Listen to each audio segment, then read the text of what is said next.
Still someone coming in? Welcome, everyone. Happy to see you here in the TED room. Everyone's still full of energy? Good to go? You sure? Okay. There's some VIP seats in the front row here still available if you want to sit down. Okay, good. Okay, before we go to the next session, I would like to share some house announcement with you. So first of all, please turn your phone to vibrate so we don't have any interruptions during the session. Then secondly, this session will be recorded, so you see the camera right there in the middle. So if you really have to leave, then please do that via the door, either left or right, so you're not blocking the view. And if you have any questions, then raise your hand, so I'll get to you with the microphone, so your question will be picked up on the recording as well. Then, thirdly, there will be CEUs available for this session, and you'll get the instructions at the end. So stay tuned for that. The code will be on the screen. And then lastly, we gratefully acknowledge Dexterra Group for their generous sponsorship and their valued support for the conference education system. And with that being said, we're ready for the next session. So we have two ladies ready for you. So this next session is led by two leaders from FEA. So one, we have a new IFMA fellow, Laurie Gilmer. She is the president and COO, and she's here together with Maureen, Roskoski, vice president at FEA. And together they have lots of experience and expertise. And together they'll show us how to communicate FM's true value to leadership using data, storytelling, and real-world examples to shift FM from a cost center to a strategic asset. So without further ado, please welcome Laurie and Maureen.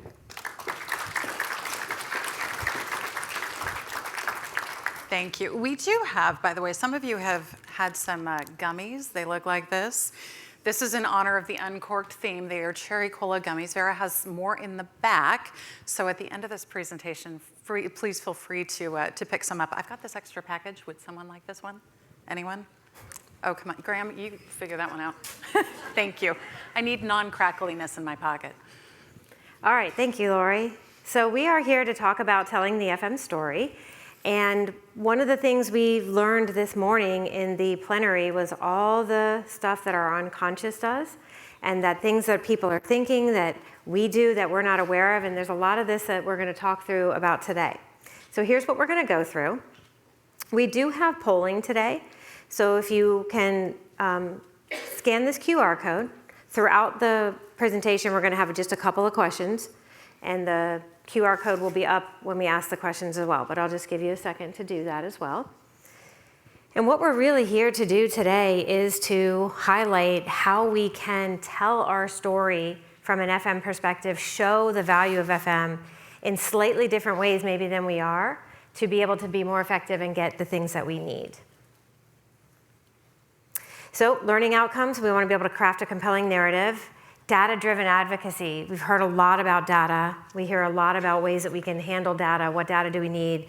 So we're going to talk through how some data can help you tell this story and the value of FM, and how we can influence leadership. So the first part, telling the FM story, how can we tell our story to be able to get the resources we need? That's one of the areas that we're focusing on.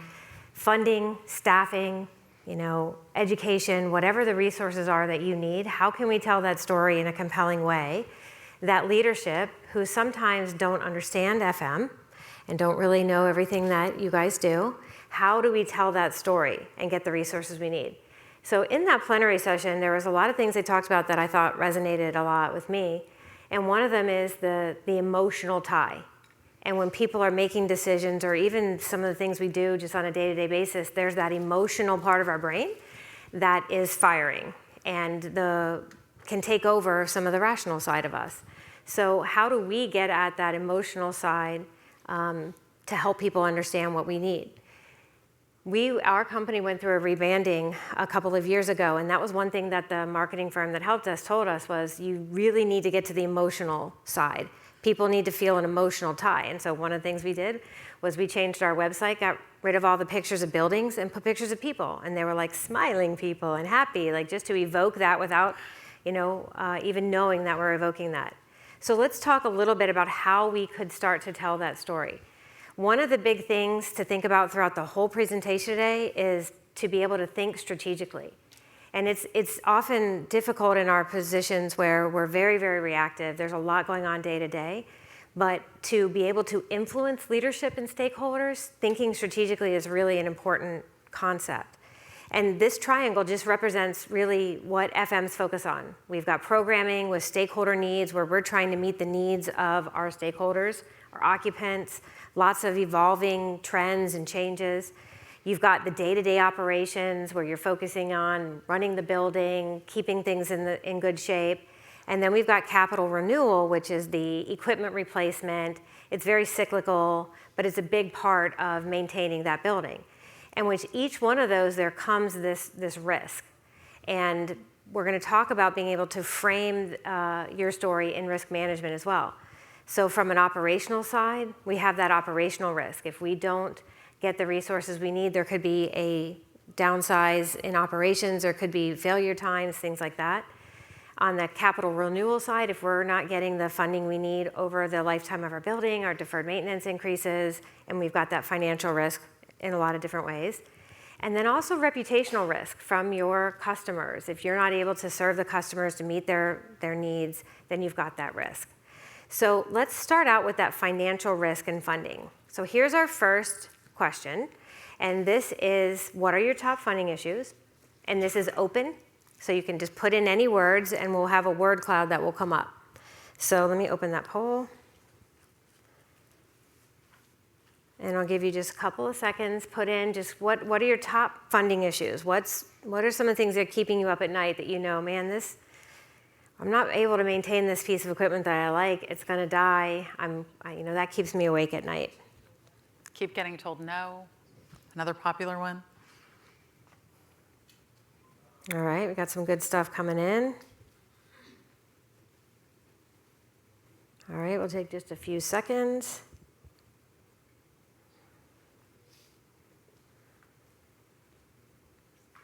All right, so we've got no funds, limited funding, deficit budget year, priorities, leadership priorities, preventative maintenance. Let's see if there's any duplicatives. Aging rooftops.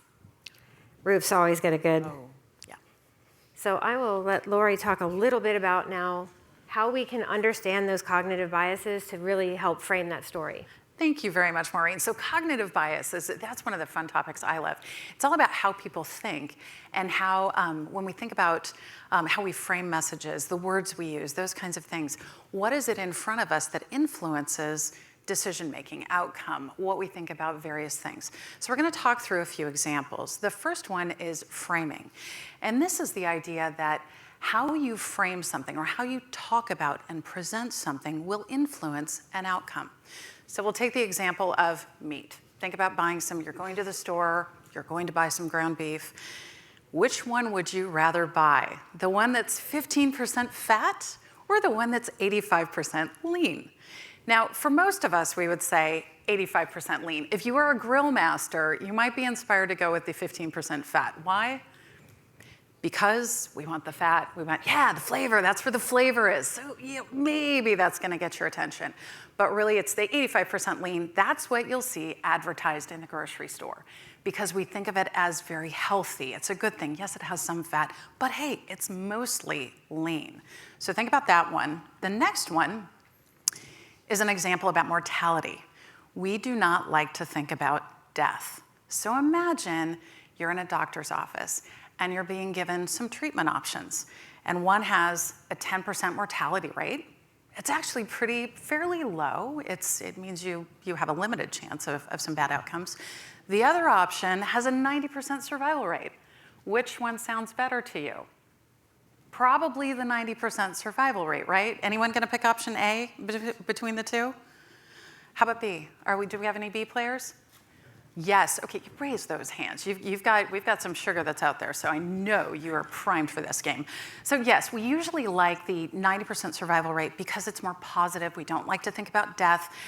It's again, a way of framing information. It is literally the same equation. If it is the same information presented to one, but just a different kind of frame. So we're thinking about context and the words that we use. As we think about framing and facility management, think about how we convey information and how are you going to convey it in a way that is going to be connectable and relatable to what others are thinking about and value. And we're going to talk through a few examples about what the C-suite cares about, for example. One of the reasons we have problems getting funding is because facilities isn't necessarily seen as valuable or it's seen as a cost center, a place where money goes and it's not really creating any value.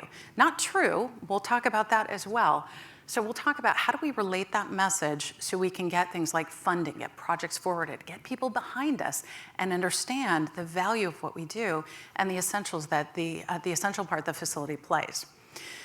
So we have an anchoring effect example. Now this one, anchoring is the idea that the first piece of information people get, they tend to index on that piece of information. There was a museum that was free. This one, I think it was in San Francisco.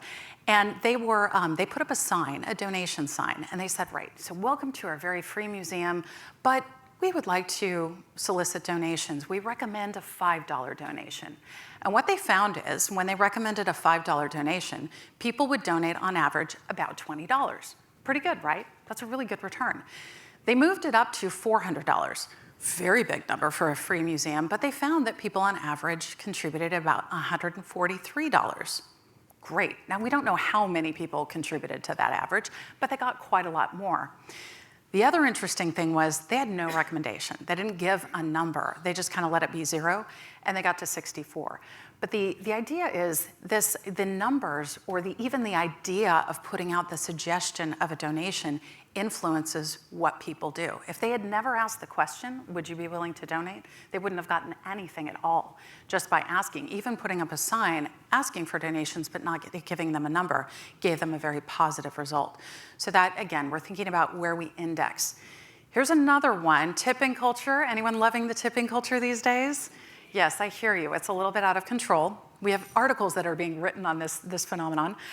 So the idea with tipping, so imagine this, we have different biases that are ingrained by numbers we see put in front of us. Now you might have seen a screen like this at a place, maybe a coffee shop or a place that you don't normally tip. And it will say something like, please tip an amount. And you have choices, 15%, 20%, 25%. Most of us, if we're just not thinking, we will tend to go for the middle option. The none option, if someone's watching, do you ever pick that one? You've usually made some decisions ahead of time if you're going to make that choice.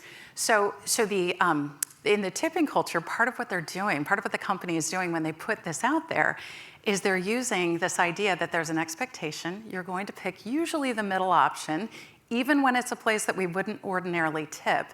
There's a cultural expectation being communicated to you. Right or wrong, this is how it's working. So again, we've got this anchoring effect. Anchoring being this idea of setting a number out there, people are going to index on it, adjust their behavior, and play it forward. And Laurie, this was another thing in the plenary where they talked about the social influence. So when you have this in front of you and the person can see what you select, influences what we would select also. Yes, it's that embarrassment culture. Yeah. It's a little bit of that. Like, we don't want to be the person who didn't do anything, and hey, it's only 15, 20%, not that big of a deal, right? So then on anchoring effect, it's the idea that you're relying on what a number should be. So think about that as you think about facility budgets, presenting a project budget. Do we often go in high or low? Do you underestimate when you're asking for money? Let's say we have a project and we think, oh, it's a $25,000 roughly project. I think it's going to be that. Anybody using contingency funds or contingency concepts? We put something like a 10%, 20% contingency, and then we present that number as the ask. We're trying to account for things that we don't know. We usually go a little bit high in planning. We hope it goes below that number, because if it blows the number, that creates problems for us in facilities. So again, the anchoring is going to give you an idea of there's an expectation of what things should cost. And think about that with the C-suite when you're presenting budgets. What are they going to say? They might say something like, it didn't cost that much last year. Last year, we only put X into facilities. Why are you asking for so much more? That's a fairly common concept. So again, that idea of what number are they seeing? Another impact is the focusing effect. And the focusing effect is that idea that people are placing too much emphasis on a particular aspect. it can be used for positive, but also you can sort of lose information. You lose context if people are hyper-focusing on a particular piece of information. So that, again, that tendency to focus on one tiny little thing versus a whole big picture. So think about something like maybe the ROI or first cost. First cost is a really good focusing effect thing. There might be a value of replacing a piece of equipment, a value in replacing a roof. But if people are focused on the bare cost first without any kind of value, they might hyper-focus on the number and miss the value and miss the need. So remember that one as well. All right, loss aversion. This is probably one of my favorite cognitive biases. And the idea of loss aversion is we don't like to lose. We generally tend to be loss averse. Unless you have a little bit more of a gambling personality, most of us are gonna say, I'm gonna stay away from the gamble. It's gotta be really, really worth it. So imagine, we've got a little game coming up on this one. You get a flip of a coin. If you hit heads, or rather if you hit tails, you're gonna lose $100, just gonna lose money. But if it lands on heads, you're gonna win $150. So it'd be $50 a head, sort of. Would you accept the bet? How many people? This is the polling one, right? Go to the next All one. right, so we've got our little polling thing here. Yeah, you can raise your hand too. I love in-room raising hands. So tails, lose 100. Heads, you win 150. This is fun watching the little pie chart go bounce back and forth. So Maureen is watching. Right now we are heavily leaning towards no, but yes is making a comeback. Okay, we have some people in there. They want to play the game. All right. All right, so we basically have 53% no, 47% yes. Whoa. Okay. That's a little unusual. Usually we see it a little higher on the no. All right, we're going to change it. How about if you lose, you're still going to lose $100. If you win, now we're at $200. Can we get some of those no accepting the bets? Can we get you guys to move to yes? Anybody move it? Everyone?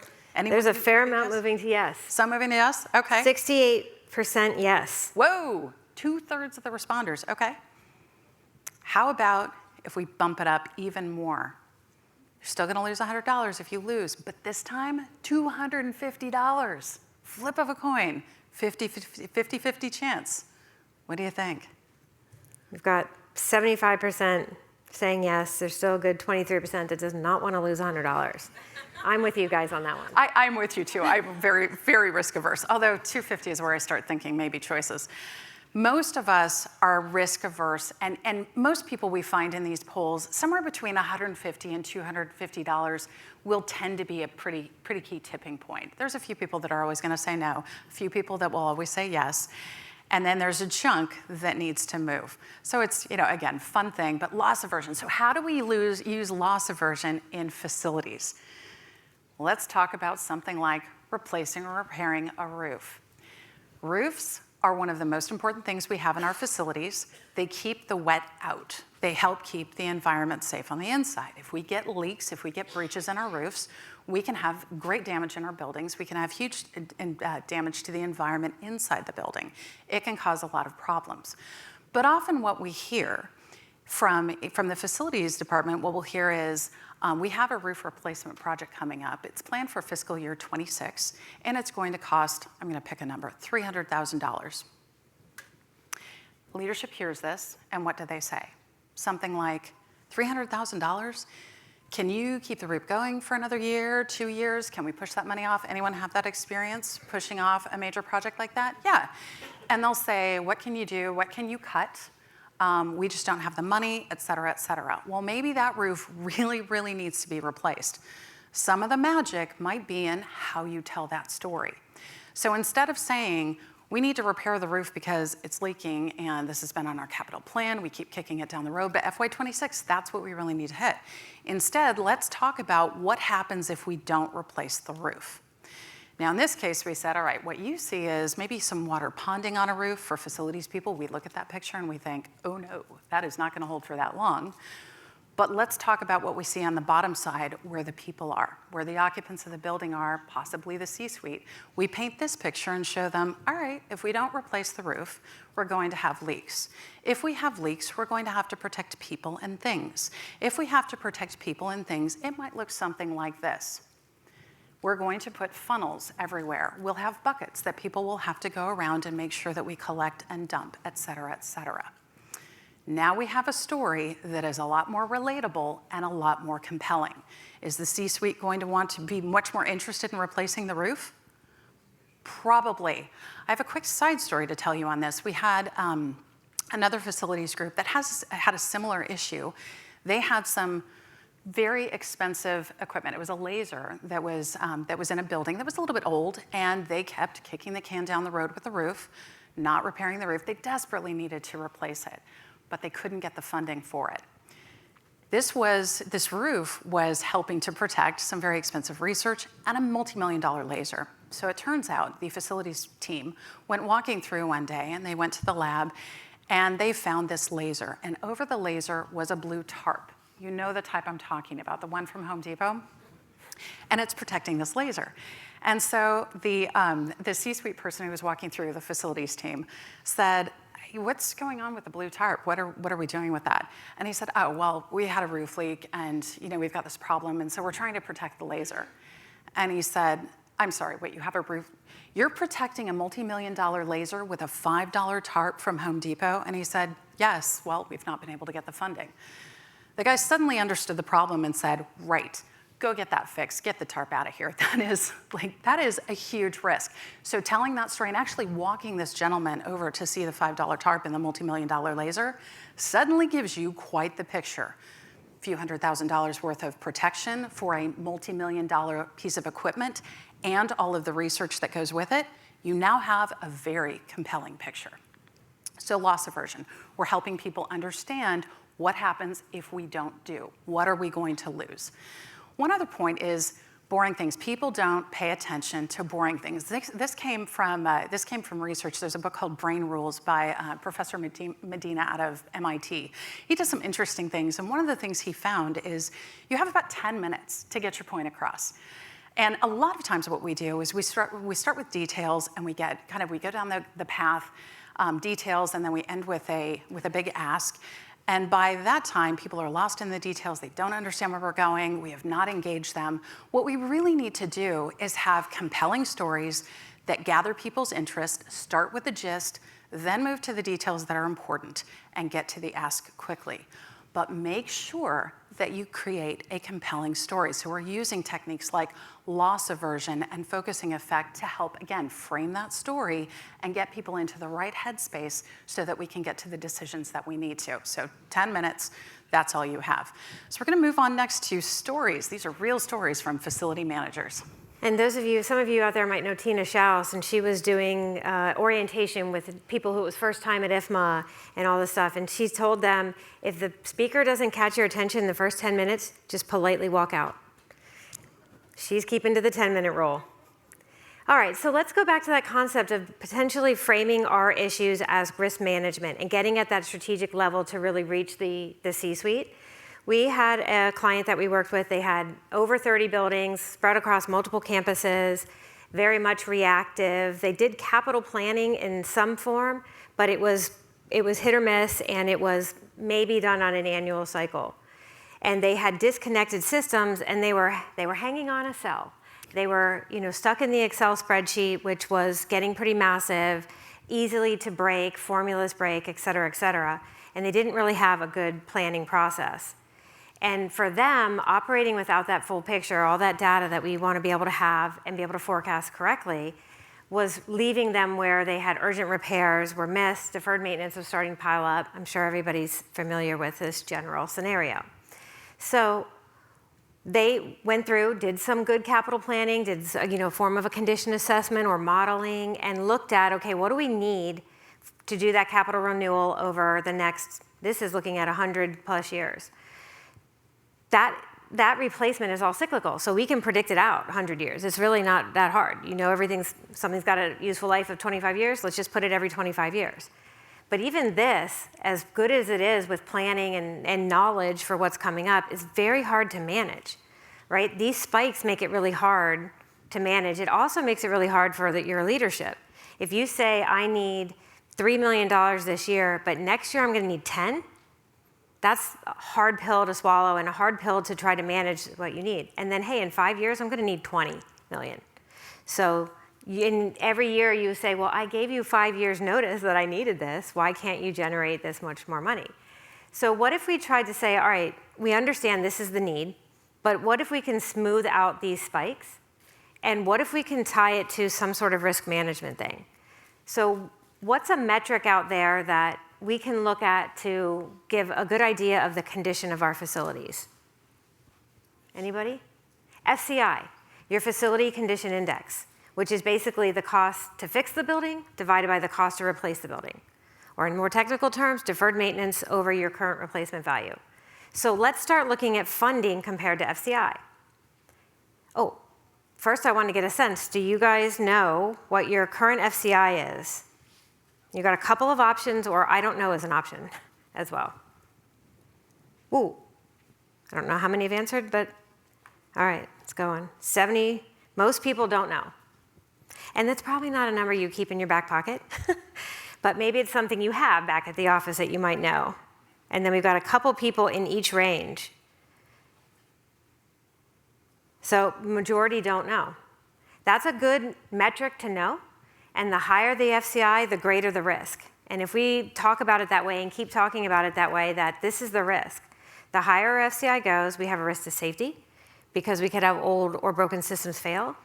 We've got cost, delaying repairs. Laurie's got lots of good stories about how you delay something and then suddenly it breaks, and now it's a whole big cost. And downtime, right? Sudden repairs, sudden breakdowns require things to be shut down. So can disrupt operations. So if we look at this and we say, all right, let's plan out our funding. So if we are funded at 0.5% of CRV, and we lay that out with all those spikes and what needs to be replaced when, we can tell when we are going to hit a critical level of FCI. So even if you can't read anything, red is bad, yellow is okay, and green is good. So this is showing, okay, guys, if you're going to give me 0.5% of my current replacement value every year, that's the budget you have, we can tell you in what time frame we're going to hit a critical FCI, at what time we are going to have that critical risk to safety, to operations, to financial. So then we say, okay, what if you give me 2.5% of CRV? Well, you can see by doing that, we can stay in that yellow acceptable range for a pretty long time. But what if we wanted to get to green? Let's just play with the numbers. All right, so what if you give me 3% of CRV? So if you give me 3% of CRV, then you can see that you stay in acceptable, and eventually you get down to optimal, where you want to be. And this idea allows them to at least make a conscious decision, right? They may have certain ideas of the budget, but at least they can say, all right, I know, and we're all recognizing that if you don't provide the funds that we need to do this capital renewal, this is what we're putting at risk. And like Laurie said, when they see this and when they can understand this better in the mindset where they're at, then it at least makes them make a decision based on data versus either the emotional or the gut that you didn't spend this much money last year, why do you need it this year? So by doing that, you end up with a smarter planning process. You go through the capital planning, you lay it out, and then you tie it all to risk, and the organization can make some smart decisions. So we can also do that with staffing. How many of you are aware of the APA levels of service? Okay, see a couple. And these are really good. APA is basically kind of the IFMA, but tailored to higher education. And they've come out with a series of standards that for maintenance, custodial, and grounds, we have 5 levels of service. And you can just see by the names, level 1 is good, level 5 is bad. So in maintenance, level 1 is showpiece facility. And level 5 is crisis response. And so you can lay this out, and there are characteristics go with each one of these levels of service. There are response times, there is your preventive maintenance to your corrective maintenance, so how much preventive maintenance are you getting done? There's FCI is one of the metrics, there's funding. So you can lay all this out, and the important thing here is to be able to say, okay, leadership, C-suite, if you want a level 1 showpiece facility, this is how many people I need. Here's where we're staffed. We're staffed at a level 3. So what we can give you is managed care, and here's all the parameters that we can give you. But if you want a higher level of service, we need more people. And it's nice to be able to tie that to a framework, and you can talk to them about the risk of either cutting or the risks of not filling positions. And again, it's an informed decision where the organization can come to an agreement. A lot of times this is a good, honest conversation to say, this is what we can give you for what you're giving us. So pulling all together, that matters and it helps because it allows you to shift that conversation from a list of problems, right? Here's all the things. People often think of facilities as kind of a pain in the neck, right? You're always coming at me for something, right? There's all these things wrong. But really, no, this is a strategic way of looking at our overall organization. And tying your facilities funding and staffing to risk helps relate on their level. All right, so now is another good story that Laurie has. I love this one. We called it, Do We Really Have to Replace the Cooling Tower? You can see where this is going. So this was a cooling tower in downtown New Orleans. And if you don't know anything about New Orleans, what I will tell you is, anyone feeling the mugginess of the air here? What happens when you go to New Orleans? It's a lot worse, right? A lot muggier, longer. It's generous with its humidity. I will definitely say that. So they had this roughly a 14-story building in downtown New Orleans. The building had a couple of chillers in the basement, and it had a cooling tower up on the roof, one cooling tower. Now, if you're following me on what a cooling tower is and what it does, a cooling tower is part of your essential HVAC system. You need it to cool off your chiller. If you lose the cooling tower, you lose the building. They have one cooling tower, so what does that mean? There's no backup, right? Lose the cooling tower, we lose the cooling, and we need a new plan. So in this particular case, it is a 14-story building, downtown New Orleans, where it's very hot and muggy. We need a lot of cooling. We also have a busy downtown area, so getting to this building is going to be complicated. It's going to mean road closures and traffic mess, and we're going to have to airlift the cooling tower off, the old one off and the new one on, or we're going to have to put a crane up and do a pick and place. Either one is going to be disruptive. We'll have to plan for it. We'll need to work with public safety, et cetera. So a lot of planning time going in. So it's not easy to replace this thing, but it's really important. So a few other things about this building. This building had a lot of lawyers in it. You see where I'm going with that one as well. Yes, lawyers are not people that we want to make unhappy. There are certain, because if you're in federal facilities, it's usually the judges that get a lot of attention. Lawyers are another one. There are certain people that we just don't want to tick off. So in this building, the facility manager was trying to get the cooling tower replaced. Every year, they would put it on the budget plan. This thing was 35 years old. Well-used cooling tower. Yes, I know, Mary, it is old and falling apart.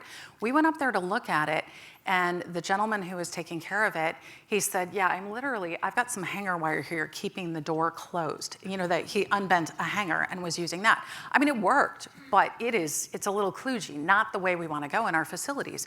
And you could see this thing was flaking and falling apart. So the concern was, it is well past its useful life.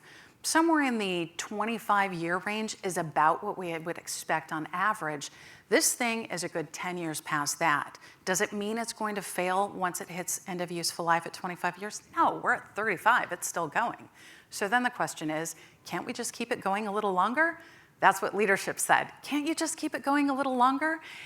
And the staff kept saying, well, yeah, okay, we don't have the money this year. Okay, we'll keep it going. The story they weren't telling is what happens if this thing fails. All they heard was, no, it's a big ask. We need to just keep things going. We're gonna push it down the line. All right, so the story that they were telling is, I'm gonna read this one. It's a very boring message. We need to replace our cooling tower next year because it's reached the end of its useful life. Absolutely correct. It's best to plan now for its replacement. It's gonna cost $250,000. I know that's a lot of money, but it's the right thing to do. Does that move you? I'm not impressed. Not impressed. Anyone impressed with that? No, it doesn't tell you anything about how important this is. You have to know something about the system, the building, the climate, some of the details I told you before to understand that this is actually a really big deal. But the way they're telling the story to a bunch of people who do not understand building systems is not moving the ball forward. They're just saying, they're hearing, yes, we can move it down, we can move it down to another year. We can keep kicking the can down the road. So let's talk about loss aversion. This is why this one is my favorite. What happens if we lose the cooling tower? Let's play that one out. So we lose the building cooling tower. If we lose the cooling tower, we are going to lose building cooling. Because we only have one cooling tower, we no longer can cool our chillers, so we no longer have chillers. So then what do? We're gonna have upset occupants because they're going to be hot. It is a sticky hot weather environment down there, especially in the cooling-centric months. So it's gonna be a problem for, and who did we have in the building? Do you remember who we said we had in the building? A lot of lawyers, and we do not want to upset them. The other thing we could possibly end up with, if this thing fails in an unplanned way, depending on how it fails, we could end up with a big mess on our roof. What happens if the pipes blow or something sprays all over? What happens if we lose the basin and we have a big flood on our roof? Now we need to rely on that roof doing its job. So that could be a big mess. The other thing, what happens if we have to bring in temporary cooling? Because we can't just let the building sit there without a cooling tower for many months that it's gonna take to actually get a new cooling tower designed, built, plucked, put on, reconnected. That's gonna take a few months to get that in place. These don't come quickly. It's not something you can buy off the shelf at your local cooling tower store. We don't have those. So we've got to have a plan. It's going to be expensive. What are we going to do? Temporary cooling, right? Temporary cooling for a 14-story building full of lawyers in downtown New Orleans. How expensive is that? So much money. If I could put dollar signs on it, I would put like 5 in a world of 4. Or we'd say priceless, but not in a good way. It's gonna be really expensive. So we paint that picture. Now we have a compelling narrative. Why do we need to replace the cooling tower? Should we replace it? Yes, we should, because here's what could happen if we don't. Do you think they got the money to replace that cooling tower when they put that narrative out there? They did, and they replaced it under controlled conditions. They ended up doing a pick lift. They shut down the roads. It was a big deal. They were able to weather it. But they had a controlled condition. So rather than losing cooling for months and having a very expensive temporary solution, they were able to do it in a controlled fashion and get that done. So their message might look something like this. Now, albeit this might be a little bit boring still, but your narrative is going to use some words like, we need to replace the cooling tower next year because it's at risk of failure. And failure is going to result in complete loss of cooling for our entire facility. And if that happens, we're gonna be without cooling for a significant amount of time.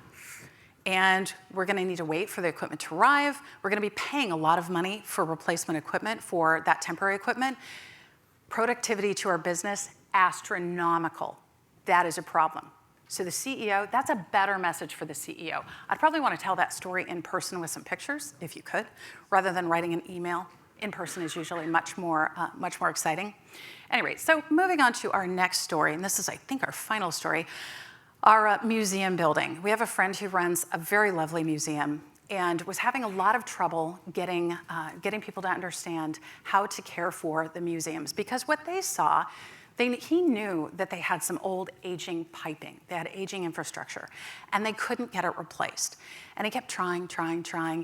And they would complain about things like, well, you know, there's some leaky water in the hallway. Can you get a janitor to come in and mop it up? And they'd come in and do it because, hey, it's a slip trip hazard, right? Yes. Well, that is what the leadership is seeing. They're seeing wet on the floor and custodians going to mop it up. This is all they know.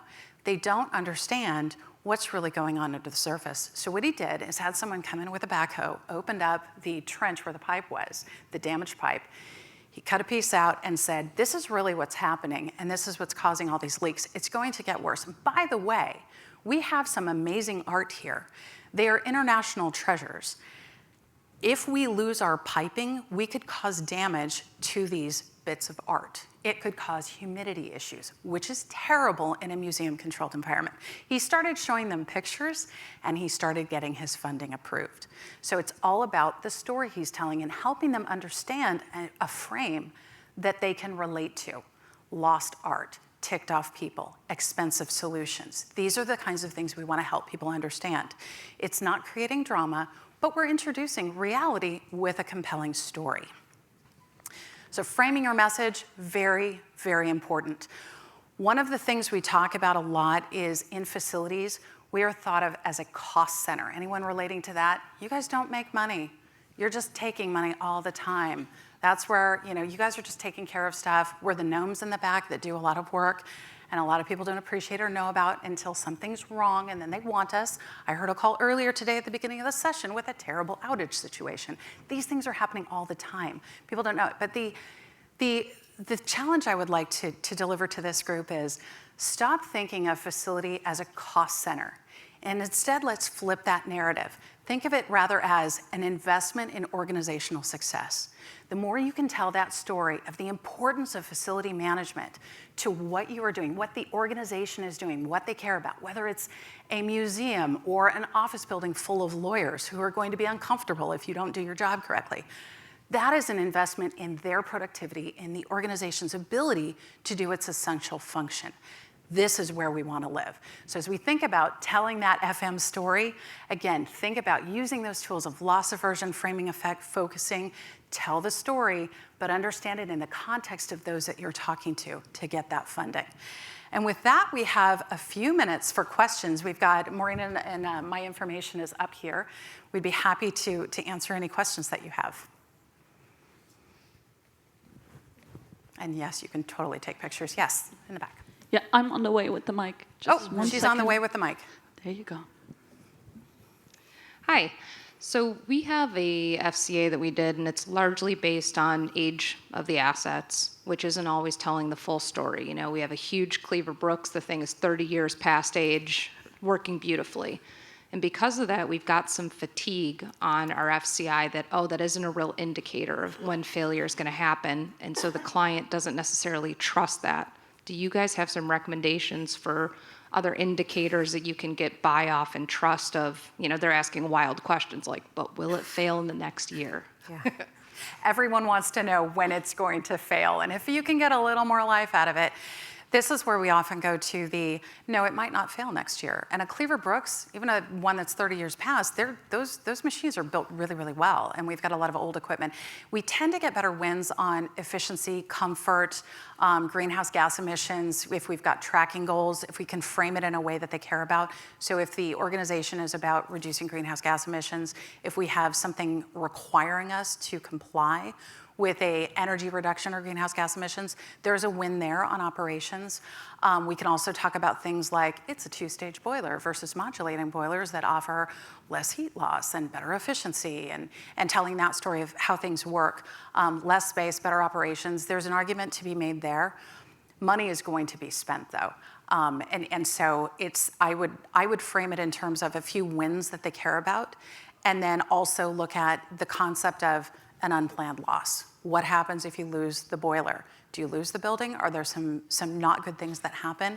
And it could be something like thermal comfort. It could be environmental control that's important, not just for people, but maybe for process. So the more you can get your arms around that and tell that story, that can really help you make that compelling argument.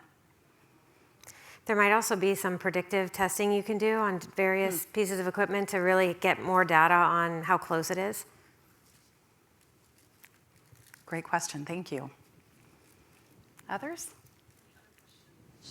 We have plenty of time, actually. Oh, there's a hand. Hi. I have maybe a little harder question to answer. Why is it that many of us in this room are tasked with explaining the why to people who should know better?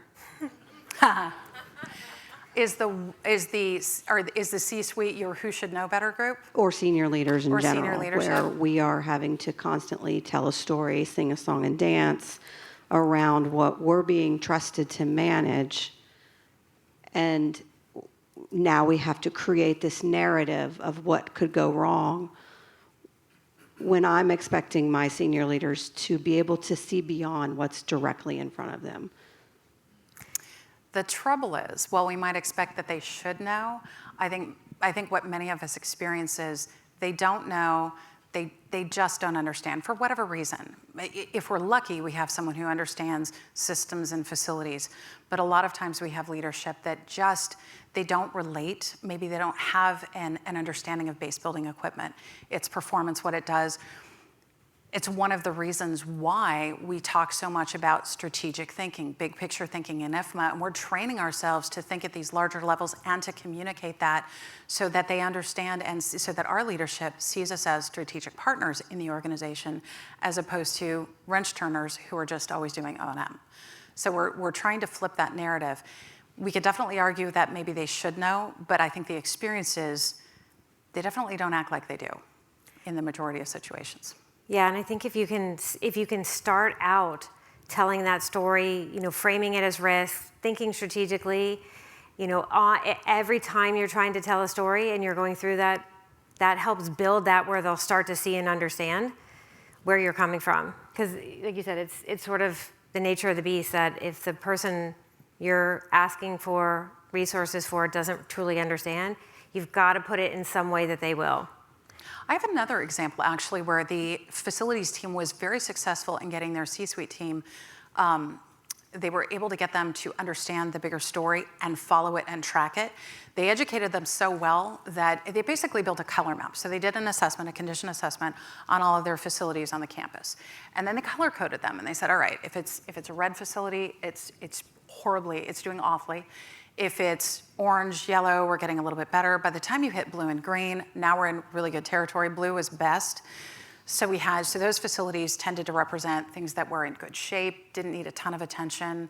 The yellows, the reds were the dogs, although they had a couple that they knew were low priority. They weren't gonna spend money on, so they were happy to let them ride.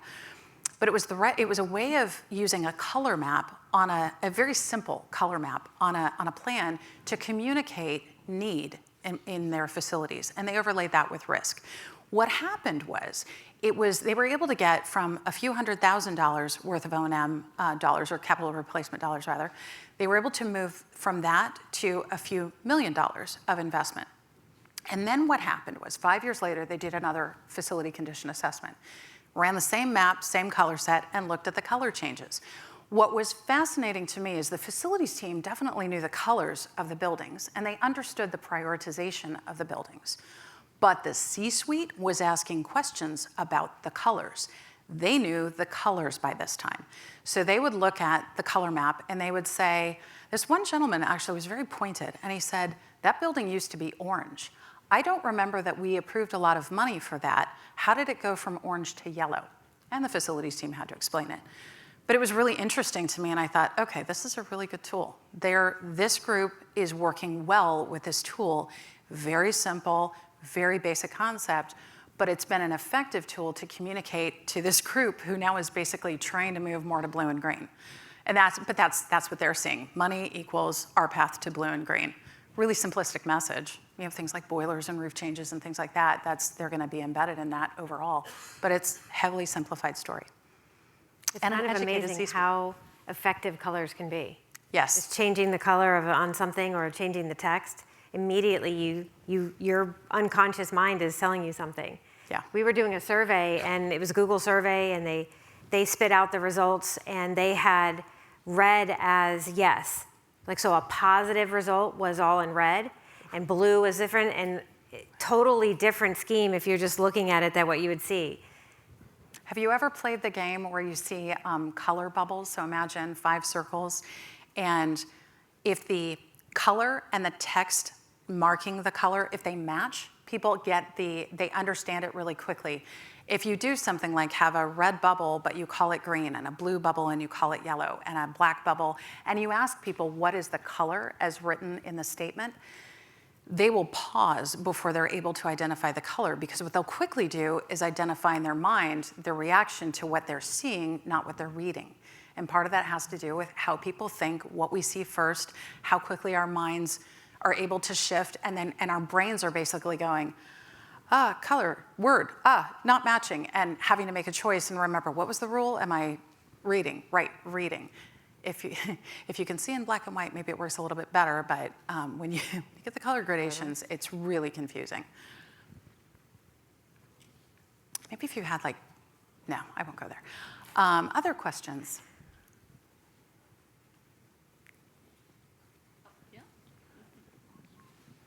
Hello. Can you hear me? We can Okay, hear you. I'm Hey, here. Troy. Hey, Laurie. Hey, Maureen. So you mentioned leadership viewing facilities as a cost center, and we are more so in the expense on the expense side of the budget. I'm sure that there's many of us in this room that are under pressure from leadership to reduce our budget, and in some cases significantly reduce our budget.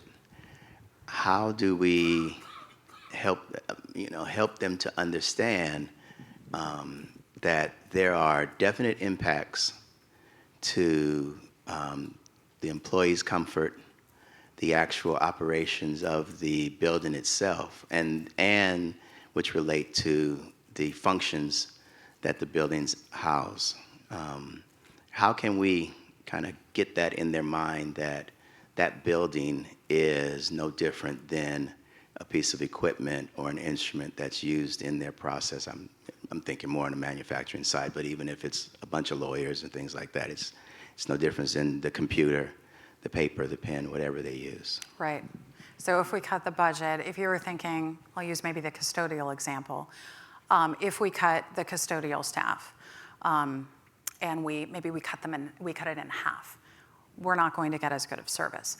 And you might say that, and maybe they'll say, well, times are tough, so okay. But let's start talking about things that they might care about. How often are we going to pick up trash? Maybe you don't get a trash can at your desk. Maybe there's central trash, and they need to walk it to central trash so that we can dump it. And perhaps we're picking up trash something like once a day, or maybe once every 3 days, something like that. So let's start talking about things they care about. Usually the trash gets a lot of attention. There may be some other things, and Maureen, jump in here anytime. We can talk about things like how quickly will they get a phone call response? We have an issue, it's too hot in here. That's usually the #1 complaint in facilities. How quickly can we get to it? Well, it might take a little bit longer. We've got to give them some expectation of time, though, what they expect versus what are they actually going to get, and dial that down. We could walk it over to operations and maintenance and start talking about more frequent failures and look at what happens then if maybe our systems fail. If it's manufacturing, maybe if a line goes down or a critical component fails, how quickly will we be able to respond, and what is that going to do in the business? If we can walk through some examples like that and look at what it is we're being asked to cut and get specific on some outcomes that they're going to care about, that can help them understand. Yes. I just want to add one thing really quick too, and that's where those levels of service I think can really help you, because it's in there in the definitions. Right. And some of my favorites is just use the words. So like level 4 is moderate dinginess. So okay guys, we're going to go to moderate dinginess for our custodial services. You go with that? And then the trash, things like that, you can lay it all out, and it's not just you saying it, it's you've got some backing there. Right. So my follow-up is, I don't want to get to that point. So as a facility professional, I kind of pride myself on, we may not be able to maintain our equipment at a level that is desirable, but I don't want to have failures that affect the operations in the buildings. So it's kind of like our own detriment, right? We could fold our arms back and say, yep, we're going to maintain to this schedule. When it fails, and now you're hot in your office area. Or I can't provide the number of air changes in your space to accommodate your production. But then that's a failure on our part, and they turn around and say, why did this happen? And it's kind of too late to turn around and say, well, because you cut my budget. Right. And they'll say, well, that's no excuse. So there's like the double-edged sword, right? Yeah. Do I want it? I really do want it to fail so that they can visualize and feel the impact. But I don't want it to fail because I want to have an office to come back to the next day. So. Yes. Yeah. And I think, again, it's going to be that, how do we help them understand and do our best? How do we also document the conversation? It feels a little dry and engineering to me when I say that, but I think you're exactly right. It's the telling the story in a compelling way to get them on board, But you're right, if you don't do the job, if you stand back and wait for the result and just say, fine, you cut my budget, you're just gonna get a poorly run facility. That's not very relatable to them, but the more you can help create that understanding of what's going to happen, here's what we're going to prioritize, we care about our work, here's what we will do, and build that narrative, that could be helpful in telling that story. It's imperfect, but it's a struggle. I think sometimes too, it's the making the decision so that it's not just, because sometimes the money just isn't there, right? They literally don't have the money. So as an organization, let's make the decision and understand, okay, that means we're either going to run a couple things to failure, or this building's gonna get red instead of orange. You know, they're making that decision based on what they have versus the lack of knowledge and understanding and just saying, you know, cut 20%. But I think we do need to find ways of connecting things that are a little more immediate in the result. Something like color change, if we're doing an FCI every 5 years, that is a very long window for planning. And most of us are not. When we're dealing with something like what you're talking about, we need some quicker winning stories. So the more we can frame it, I think, in things that are going to truly impact them, like maybe the imperfection of power, or potential loss of cooling, or failure of equipment, or something like moderate dinginess is going to be our new goal. Those are words that might matter, but some of this means you've got to crawl into the head of those that you're working with to figure out, what do they care about? What's going to move the dime? What are they going to be embarrassed about? And what Maureen's talking about is also coming to agreement to say, we are making this decision together. I am going to present the options that you are asking me to come up with. Here's where we're going to go. Are you good with this plan? You're part of this. It's not a one-sided facilities is doing it all behind the scenes. It's, we are making this. You're controlling the dollars. Here's what we can do with it. Are we okay with these decisions? And let's go forward with knowledge rather than ignorance. We have time for one final more. question, Graham. Oh, Graham. Yeah, I think in most cases, FM or property management fees and costs and services, if you include utilities, we are one of the largest costs to an organisation. So that's the first point I'd make. And I think, back to your point, I think we often cause ourselves problems because we don't spend our budgets, okay? And we do that because the service provider either can't provide the labour, or there's reasons why we just don't get the job done that we're supposed to get done within the fiscal year. And then you come to the important point which you mentioned about these condition surveys and the, I think, having a good understanding of what our deferred maintenance budgets are. Because at the end of the day, that's our job. Our job is to prioritise. We can't replace everything in the 1 year, and we don't have the resources to do it. So having a deferred maintenance budget, understanding how to assess condition health or asset health correctly and uniformly across the business, and then putting a deferred maintenance budget attached to that gives the finance team a clear indication of what the size of the problem is. The challenge we have in our organisation, we're building new assets, billions and billions of dollars of assets, and when the assets are coming into commissioning for the first time, we still have to spend millions of dollars to get the asset to perform. And part of that, and so that's, for me, that's the hardest story to even tell, because we get, pushback from the project team. Well, it's been designed, it's the latest technology, it's got all the standards. But the reality is, it's not a high-performing building, it's just a building, right? And so, for me, that's the hardest sell. And, we're not even, with new building stocks, when they've just invested, say, $3 or $4 billion to build a building, they're not interested in looking at the cyclic capital, because it's not even on the radar for the first 5 years. It's really about, we've got brand new buildings that are less than 2 years old that are leaking, and we can't, even though we've got a 10-year waterproofing warranties and all that, the legalities of getting someone responsible for fixing them, it's just not there. And so you end up in this fight about, well, is it a warranty issue? Is it a maintenance issue? How are we going to fix it? We just got to fix the problem. And so I like the idea of showing we've got those trays. I like the idea of showing that, but having a deferred maintenance budget or having a deferred number I think is a good thing, or colour coding is good. Well, thank you very much for attending our presentation today. We so appreciate it. Please stay connected with us. Can you, we show the have CEU one more code? slide. There There is the CEU code, so if you're looking for CEUs, This is the code up there in pink that you'll want to record. We do have some more gummy cola bottles if you are interested. Imagine they are red wine bottles. They're really cherry cola flavored And they are gummies. really good. I'm telling I from heard they were really experience. good. So they're in the back. Vera will hook you up. Thank you very much. Thanks very much, everyone. Big round Enjoy of the rest of applause. the day. Thank you. Thank you.